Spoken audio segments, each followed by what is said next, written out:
things you probably didn't know you need to know. I'm Jamie East and this is the Smart 7. Good morning everyone, it's Tuesday the 26th of May, it's Paper Aeroplane Day. Happy birthday to John Wayne, Lenny Kravitz, Helena Bonham Carter and Lauryn Hill. 7. The last few days have been a non-stop rollercoaster of stories about the Prime Minister's advisor Dominic Cummings, his behaviour during lockdown, his apparently multiple trips to Durham, and the fact that Boris has refused to sack him led finally to a bizarre press conference held by a government advisor. Dom turned up late with no tie, sat in a garden at a picnic table, and well, it had a touch of the X Factor judges' houses about it.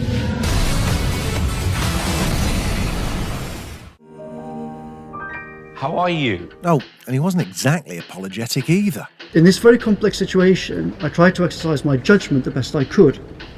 I believe that in all the circumstances I behaved reasonably and legally, balancing the safety of my family and the extreme situation in number 10 and the public interest in effective government to which I could contribute. I was involved in decisions affecting millions of people, and I thought that I should try to help as much as I could do. I can understand that some people will argue that I should have stayed at my home in London throughout. I understand these views. I know the intense hardship and sacrifice that the entire country has had to go through. However, I respectfully disagree. He also explained his day trip to Barnard Castle. Well, when I say explained... My wife was very worried, particularly given my eyesight had seemed to have been affected by the disease. She did not want to risk a nearly 300-mile drive with our child, given how ill I had been. We agreed that we should go for a short drive to see if I could drive safely. We drove for roughly half an hour and ended up on the outskirts of Barnard Castle town. We did not visit the castle, we did not walk around the town. We parked by a river. 6. At yesterday's Downing Street press conference, Boris announced a flurry of new developments, including confirming that schools would reopen on June the 1st and that non-essential shops could reopen on June the 15th if they meet certain guidelines. What he didn't announce was anything to do with Durham Dom. Mr. Cummings has just subjected himself to your interrogation for quite a long time now about these very detailed matters, and has produced quite a substantial chunk of autobiography about what happened in the period from the 27th of March to the 14th of April. I really feel that it would be wrong of me to try to comment further on what he said. I think people will have to make their minds up. However, he did take a detour to talk about eyesight. I'm finding I have to wear spectacles for the first time in years because of I think because of the effects of this thing. So I'm inclined to think there's some. I think that's very, very plausible that there's that eyesight can be a problem associated with coronavirus.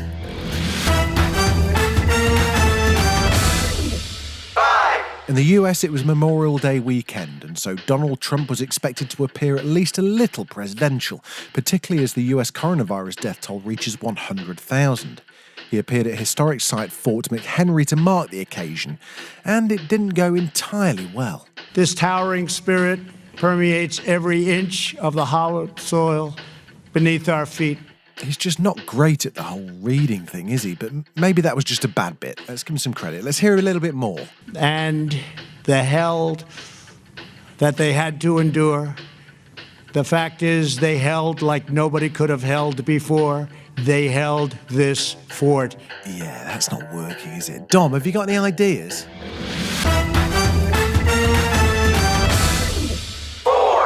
In this time of crisis, New Zealand Prime Minister Jacinta Ardern has been consistently brilliant. New Zealand has one of the lowest case counts and death rates in the pandemic and has begun reopening. Yesterday she was on TV when an earthquake hit, but it didn't really faze her. The last thing we need is another shed for Clark. He has two.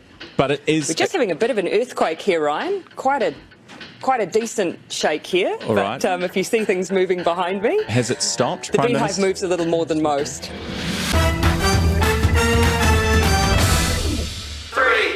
Sport, and we're getting closer and closer to a return of sorts for the Premier League. Teams continue to train, and behind the scenes, plans are being finalised for games in empty stadia.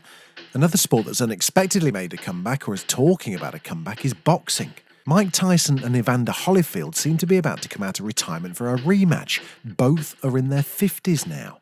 Why do those names ring a bell? Well, because last time they fought, Mike Tyson bit Holyfield's ear off. Holyfield bit by a dirty Mike Tyson. I can't believe what I'm seeing. Well, first he had a parachute drop on him, now he had a heavyweight bite him. When did we get that on tape?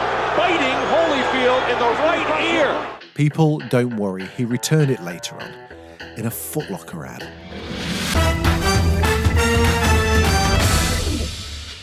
We're all wondering when we can go back to eating out, and none of the solutions suggested so far seem particularly practical.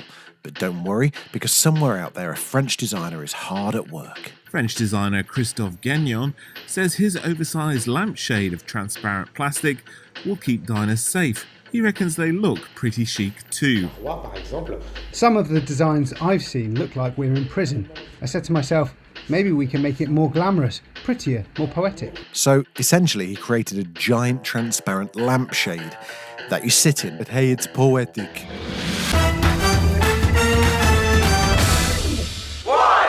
Queen guitarist Brian May made all the papers last week after a gardening accident in which he ripped a muscle in his bottom while weeding. It spawned a million Queen jokes, but it did not amuse our Brian, who popped up on Instagram to explain. I told you that I had a ripped muscle. Now, that was the way I was diagnosed, and we thought it was like a bizarre gardening accident. I didn't realise that was amusing, really. And I kind of forgotten that anything to do with the bum people find amusing. So I got kind of pissed off with all these, Brian May gets a pain in the bum kind of stuff. But anyway, it turned out to be not really the case. I had an MRI, and yes, I did have a rip in my gluteus maximus. Long story short, he also had a minor heart attack and had to have stents fitted. But he's okay, and it turns out Fat-Bottomed Girls was a very serious musical moment. This has been the Smart 7. Stay safe, stay distant, and please wash those hands. We are on Alexa now. You can enable the Smart 7 and add us as a flash briefing. We're back tomorrow at 7. Please like and subscribe wherever you get your podcasts.